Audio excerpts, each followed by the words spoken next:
I'd like to introduce Crystal from the United States, who takes LDN for MS. Thank you for joining me, Crystal. Thank you, Linda. Could you tell me when you first started to experience your MS symptoms? I would say, now that I look back, I wonder if some of the strange symptoms I had during my last 2 or 3 pregnancies was really MS related. Mm-hmm. I would get tingling and numbness in my fingers and visual disturbances like blurry vision or spots in my vision. And we would just wonder, what in the world is going on? And I asked my OB about it, and they just kind of dismissed it as maybe baby's on a nerve or something like that. And nobody ever thought anything of it, and I didn't have it after pregnancy. So I don't know if that was related or not, but it's hard to remember the specifics of everything because of the fact that we just kind of blew it off. But then I can remember weird things a couple of years later, after my last pregnancy, just maybe a year afterwards.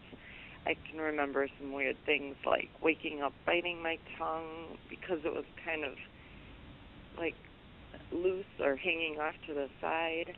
And then shortly after this, it was just before my insomnia started. I would have insomnia, and I would have restless leg syndrome in my arms, and my skin would crawl and itch. And all of this would make me feel really crazy, and I started having double vision after this, and dizziness when I stood up or just got up too fast. Mm-hmm. This was right before I had my major symptom. My primary care sent me to an ophthalmologist for the double vision, who said my eyes and optic nerve looked just fine. So everybody was baffled why I would be having double vision. And then shortly after this is when I woke up one morning with a numb mouth on the right side. My lips and my tongue were numb and tingly. I was also having headaches at the same time. So I had an MRI scheduled because of the headaches that didn't just persisted, even taking, major medication like narcotics and stuff did not help these headaches. So when I woke up with numbness one morning, my husband said, "That does not seem right. You need to go into the doctor." And my husband is not the type to recommend going into the doctor. You know how men are. Yes.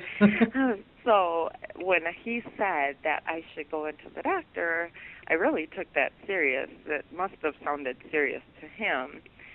So I went in, and I saw a doctor that wasn't my primary care because she was out that day or something, and they tested my sensations, like with Q-tips and stuff, to see if I could actually feel the Q-tip being touched my tongue and my, different parts of my face.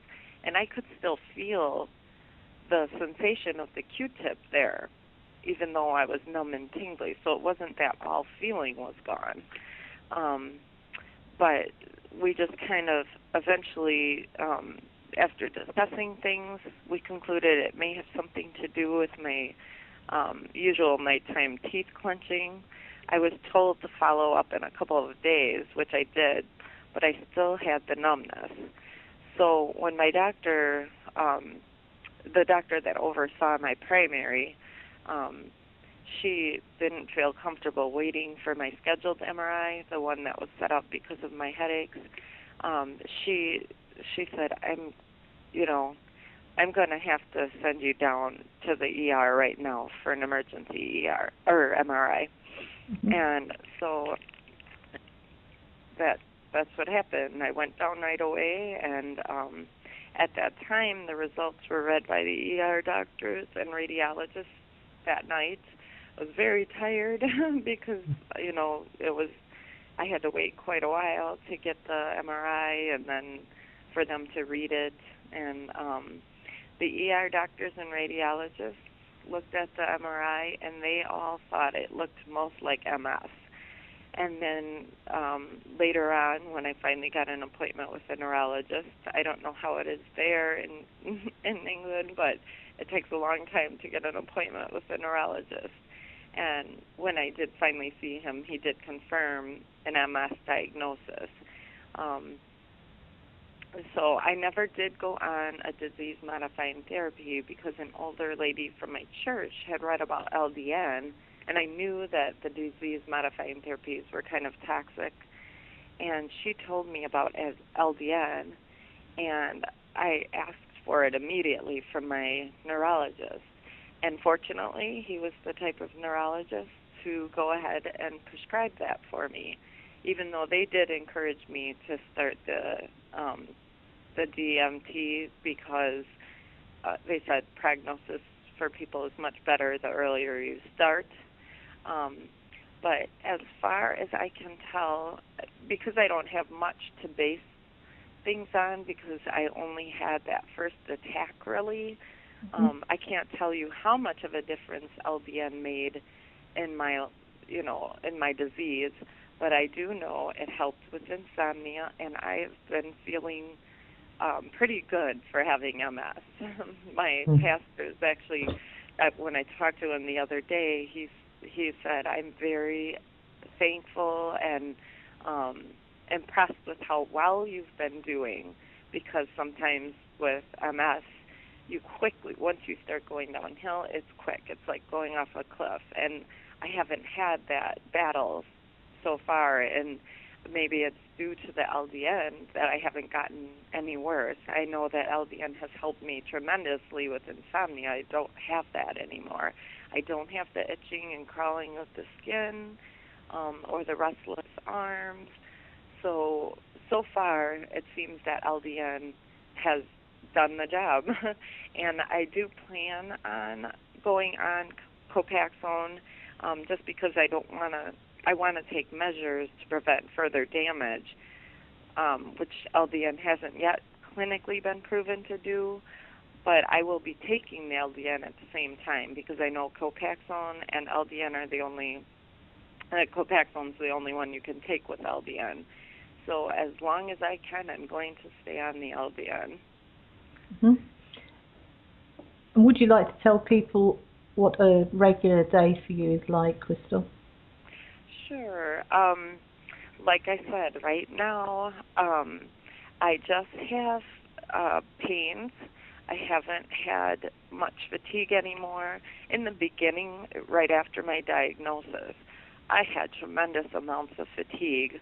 I would hit a certain part in the morning, and I would just have to lay down, and I'd tell my kids, can you kids please just, clean this room or that room, and they would work together, and they'd kind of get a room cleaned up or whatever, and I'd go lay down because I was just so fatigued.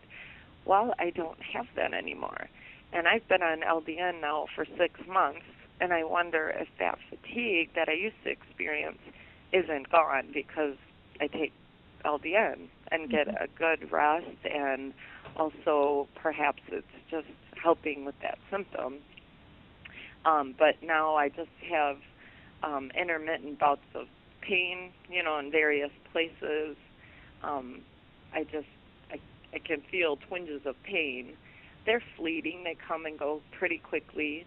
I don't have much muscle weakness or anything like that, which is good because I'm needing to take care of my children, and so it's good that I don't have anything major right now. Mm-hmm.